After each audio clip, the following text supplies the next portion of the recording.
Assalamualaikum warahmatullahi wabarakatuh. Bahagia saudara, jumpa lagi dalam Berita Aceh bersama saya Cika Mutiara. Sejumlah berita menarik telah kami siapkan untuk Anda. Berikut 3 berita utama kami. 4 tersangka kasus dugaan korupsi pembangunan Puskesmas Lamtamot ditahan Kejaksaan Negeri Kabupaten Aceh Besar.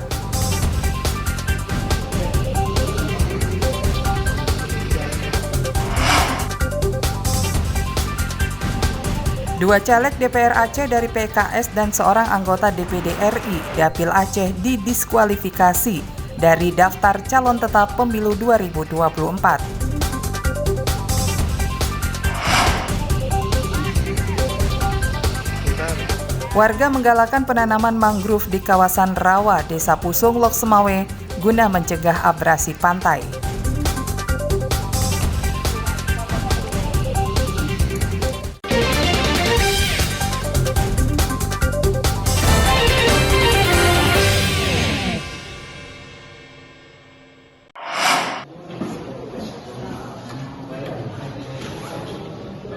Empat tersangka kasus dugaan korupsi pembangunan puskesmas di Kecamatan Lamtamot ditahan Kejaksaan Negeri Janto, Kabupaten Aceh Besar.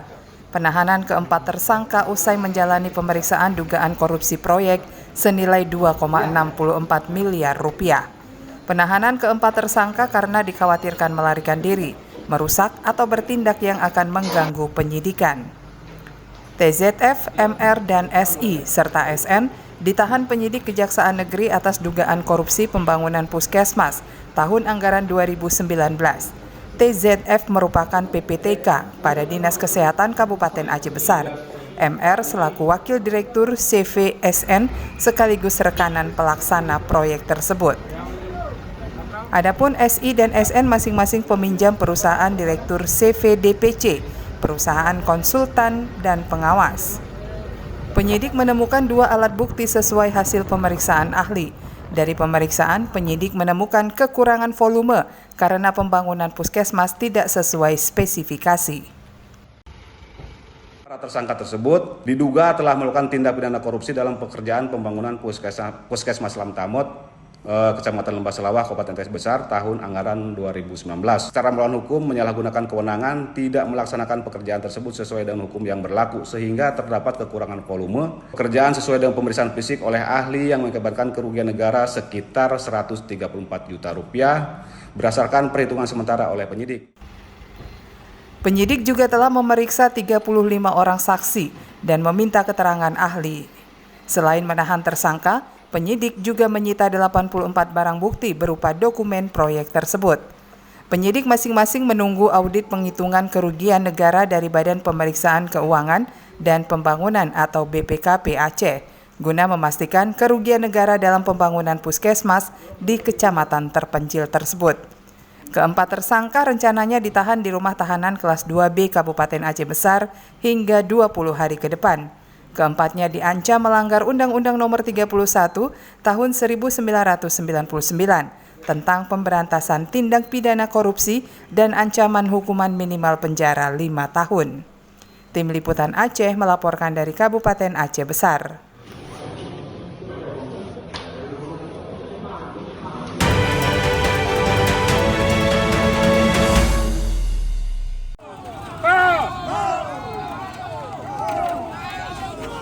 Sejumlah massa terlibat bentrok dengan petugas gabungan TNI dan Polri saat mengamankan pemilu. Mereka terlibat saling pukul hingga ricuh, namun petugas berhasil mendesaknya. Massa yang tidak puas dengan hasil penghitungan suara pemilu bertindak anarkistis dan mencoba menerobos barikade petugas. Namun petugas gabungan anti huru-hara menghalaunya dan membubarkan mereka. Situasi ini merupakan gambaran simulasi pengamanan pemilu 2024. Yang melibatkan prajurit TNI Korem 011 Lilawangsa bersama personel Polres Lok Semawe yang berlangsung di lapangan Sudirman Lok Semawe, Selasa.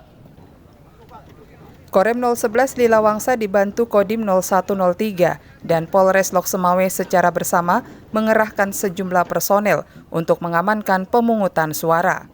Prakondisi disimulasi guna mengantisipasi kemungkinan ancaman saat pemungutan suara atau setelahnya.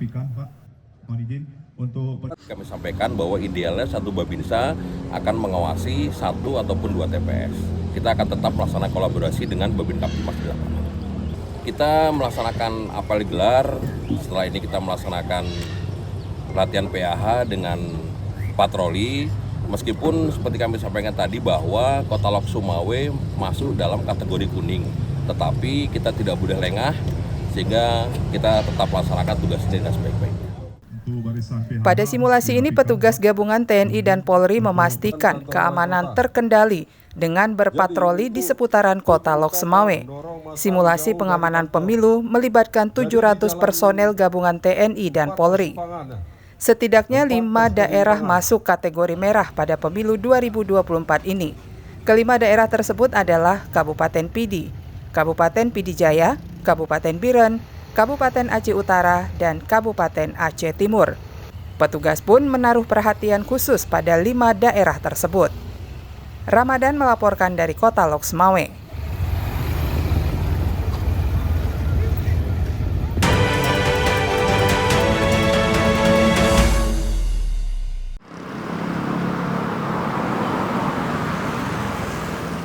Sedikitnya 3 peserta pemilu 2024 didiskualifikasi dari daftar calon tetap atau DCT.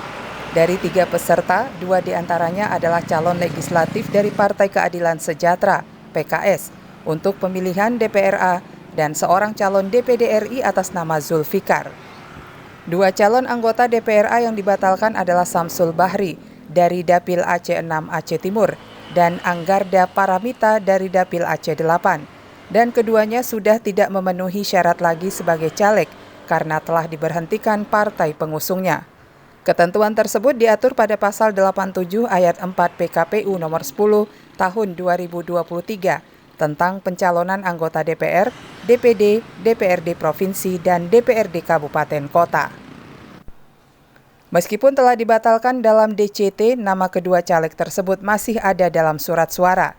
Jika pemilih mencoblos kedua nama caleg tersebut pada hari pemungutan suara, maka suaranya tetap sah dan menjadi hak partai. Sedangkan Zulfikar dibatalkan dari DCT DPD RI Pemilu 2024 karena tidak menyampaikan laporan awal dana kampanye atau LADK hingga tenggat waktu.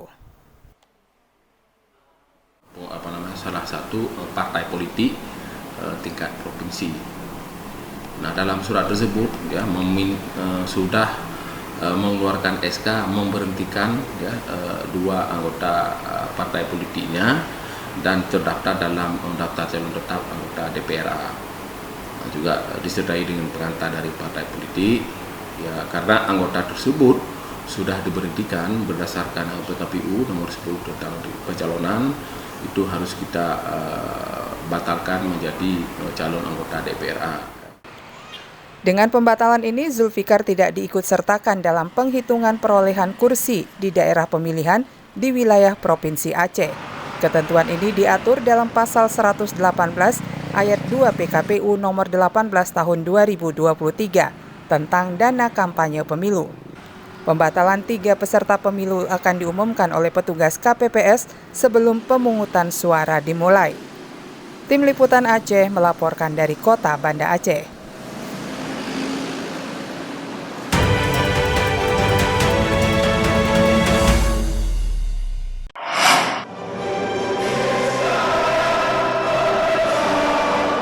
Menjelang pemungutan suara 14 Februari 2024, dukungan untuk pasangan capres masih terus bermunculan. Sejumlah relawan Gibranku di Kabupaten Bener Meriah mendeklarasikan dukungan untuk pasangan capres nomor urut 2. Deklarasi untuk capres koalisi Indonesia Maju ini berlangsung di Gedung Olah Seni Redelong, Kabupaten Bener Meriah. Para relawan mendukung Gibran karena satu-satunya sosok yang mewakili anak muda. Pendukung pasangan capres nomor urut 2 ini menargetkan 75% suara pada pemilu kali ini. Bener Meriah yang terdaftar sebagai relawan kita ada total semua 450 orang. Dan ini kita bergerak door to door menyasar pemilih-pemilih muda supaya datang ke TPS dan mencoblos 02. Untuk Bener Meriah sendiri kita tetap berusaha akan memenangkan 75% Prabowo Gibran. Di tempat terpisah, puluhan mantan kombatan GAM Aceh Raya mendukung pasangan Anies Baswedan Muhaimin Iskandar. Sikap mantan kombatan GAM ini berbeda dengan mantan GAM di daerah lain yang mendukung pasangan Prabowo Gibran. Deklarasi dukungan untuk pasangan Capres nomor urut 1 ini berlangsung di Lambaruskep, Banda Aceh. Mereka menilai Anies Baswedan dan Muhaimin Iskandar memiliki komitmen kuat terhadap perdamaian dan pembangunan di Aceh. Kami GAM Aceh Besar, GAM Aceh Raya ya, menyatakan dukungan penuh kepada pasangan paslon nomor urut 1, Presiden Republik Indonesia Anies Baswedan dan Muhaimin Iskandar.